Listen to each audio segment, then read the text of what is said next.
Today I'm going to talk about the most important practice for elite performance people, often called imagination or visualization practice. So a few years back, I had the pleasure of attending a talk hosted by Chris Hoy. So for those of you who don't know who Chris Hoy is, he's 11 times world champion and 6 times Olympic champion in track cycling. So a man like that with such incredible knowledge and experience is definitely worth listening to for anybody interested in peak performance. One of the best stories of the evening was when Chris spoke about the 2004 Olympics in Athens.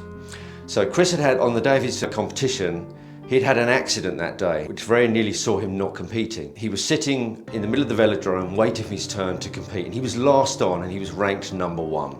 Now, he listened to the world record being broken an astonishing 4 times while he sat there waiting for his turn. Imagine the pressure, hearing the world record broken 4 times.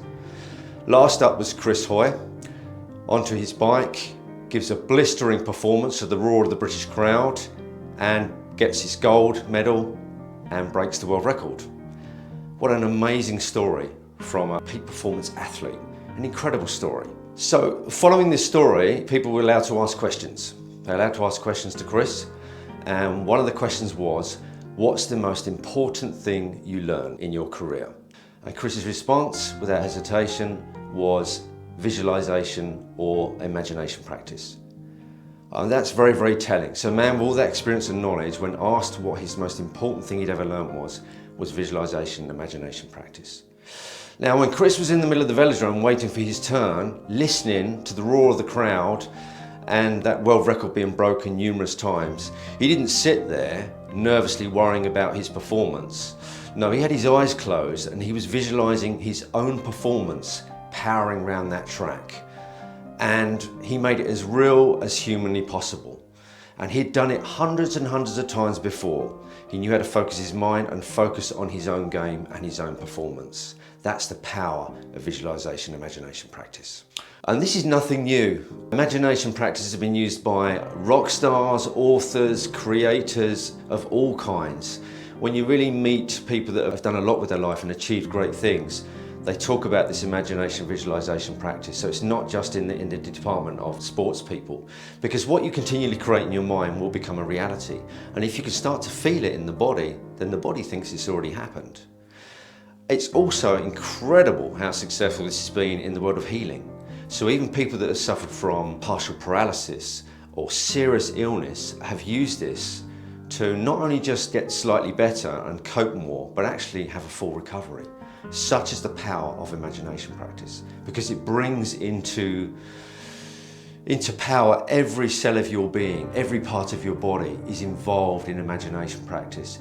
We know this because when you start to do imagination practice, you will find your heart rate can increase, your muscles can twitch, you'll get a physiological response just by thinking about it.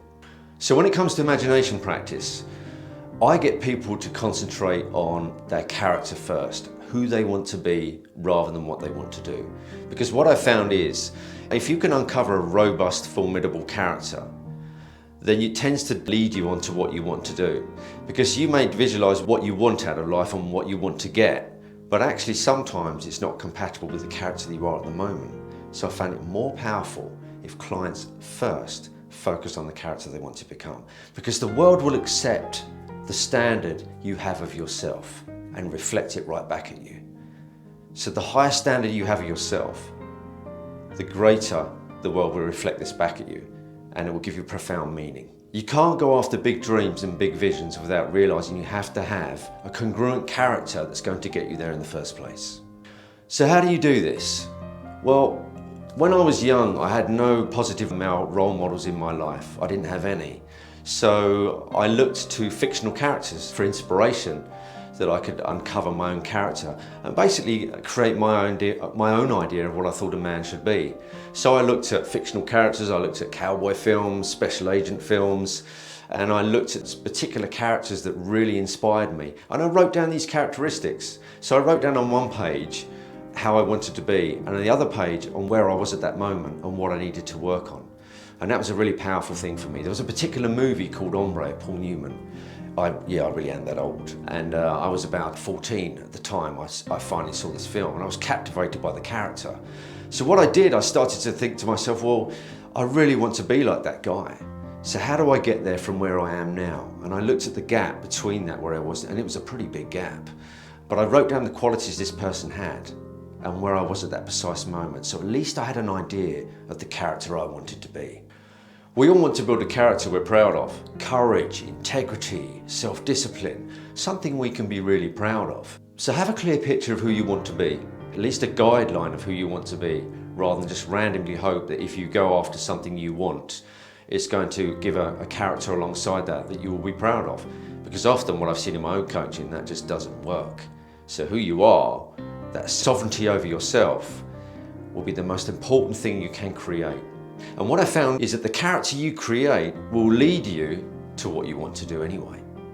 So how to do imagination practice?